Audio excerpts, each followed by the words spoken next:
जय श्री कृष्णा, जय श्री राधे, जय गौ माता की। मनुष्य जीवन में हमें सुख समृद्धि के साथ साथ एक आत्म सुख और व्याधा रहित जीवन की एक खोज रहती है। हमें जीवन में आत्म शांति परम आवश्यक है।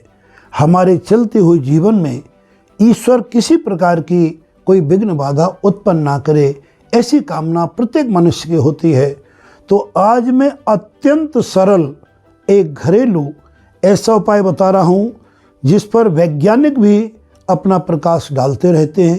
अनुभव के आधार पर जो मैं देखता हूँ वो अत्यंत श्रेष्ठ और सफल पाया गया है। पौराणिक सिद्धांत, वैज्ञानिक सिद्धांत और इनसे भी बड़ा होता है अनुभव का सिद्धांत, क्योंकि practice man is perfect man. जिस चीज़ का अनुभव हो वो सर्वोत्तम माना जाता है, ये सर्वविदित है। तो आज मैं गौ माता के द्वारा एक जरा सी आप अपने जीवन में एक थोड़ा सा विधि अपना लें, छोटा सा जीवन की दिनचर्या में 5-10 मिनट अपनी जोड़ दें, तो आपके जीवन में खुशियों की बहार और आत्म शांति हमेशा हमेशा बनी रहेगी। भगवान श्री कृष्ण गीता में क्या कहते हैं कि अनन्यानि चिंतयन्तो माय जना परिपासते तेषाम नित्य भुक्तानाम योगम क्षेमम बाहम्यहम।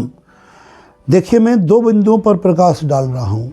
कोई सुख सुविधा प्राप्त होना आसान है, लेकिन जो सुख समृद्धि हमारे घर में आ गई वो हमेशा के लिए बनी रहे, कंटिन्यूटी में रहे, ये थोड़ा टेढ़ा काम है।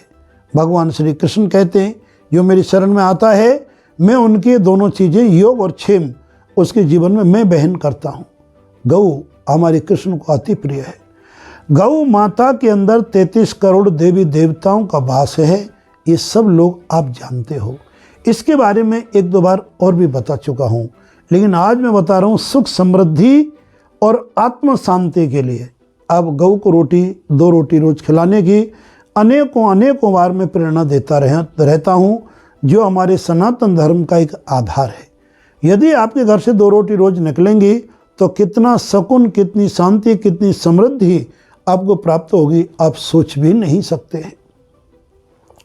गौ के स्पर्श मात्र से जहाँ अनेक जन्मों के पाप नष्ट होते हैं, ये तो हमारा पुराण और इतिहास कहते हैं, किंतु गौ के शरीर पर जैसे धीरे धीरे आप हाथ फेरते हो और गाय को खुजलाते हो, गाय से बड़ी आत्मीयतापूर्वक बतियाते हो, सीधी गाय होती है ज़्यादातर, तो आप समझिए आपके जीवन के अनेक रोग समाप्त होंगे।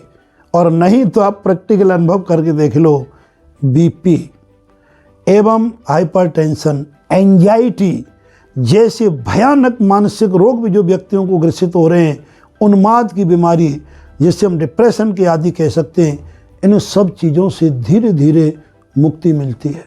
ध्यान रहे, अनेक वीडियो दृश्य श्रव्य साधनों के द्वारा वैज्ञानिक भी इस चीज़ को मानने लगे हैं कि गौ के शरीर पे हाथ फेरने से एक वो अद्भुत विद्युत की तरंग, ऊर्जा शक्ति की तरंग उत्पन्न होती है, जो हमारे शरीर को पुष्ट और प्रसन्नता दोनों ही प्रदान करती है। जितने भी हमारे जीवन में आदि व्याधि, जो व्याधाएँ होती हैं, आदि व्याधि होती हैं, वो भी गौ माता की कृपा से ठीक हो जाती हैं। अब देखिए कहाँ संभव है, या तो गौ पालो, लेकिन हर जगह गौ पालना स्वाभाविक नहीं है। गौ पालना बहुत आसान नहीं है। जगह की व्यवस्था, सेवा की व्यवस्था, उनके हर सुख सुविधा की व्यवस्था देखना, तो आप आसपास ही गौशाला में आप जाना शुरू करें। वहाँ गौमूत्र के गंध से जहाँ आपके शरीर की बीमारियाँ समाप्त होंगी, वह मन में एक प्रसन्नता, सकारात्मक ऊर्जा का एक अनुभव, एक अनुपम, एक अद्वैत जो कभी शायद जीवन में आपने अनुभव नहीं किया, वो धीरे धीरे आपको प्राप्त होने लगेगा। फिर जो अच्छी सीधी गायें होती हैं उनको गुड़ रोटी कुछ खिलाएं, उनके शरीर पर धीरे धीरे हाथ फिराएं, और अगर आपको धीरे धीरे कुछ गाय अच्छी होती हैं उनको गले भी मिल सकते हैं, उनकी पूंछ का झाड़ा अपने सिर पर लगा सकते हैं।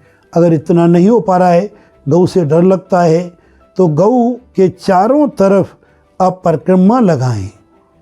तो जानते हैं कि गौ में से ऐसी विद्युत की किरणें फैलती हैं जो सकारात्मक ऊर्जा का प्रतीक होता है। आप जिस किसी परिक्रमा के मार्ग में होंगे, गौ की कृपा से आपके शरीर में पुष्टि, आत्मसंतुष्टि, समृद्धि और जो सुख प्रभु ने आपको दिए उनकी कंटिन्यूटी, यानी क्षेम शब्द का प्रयोग किया गया है संस्कृत में, वो सब के सब आप बने रहेंगे।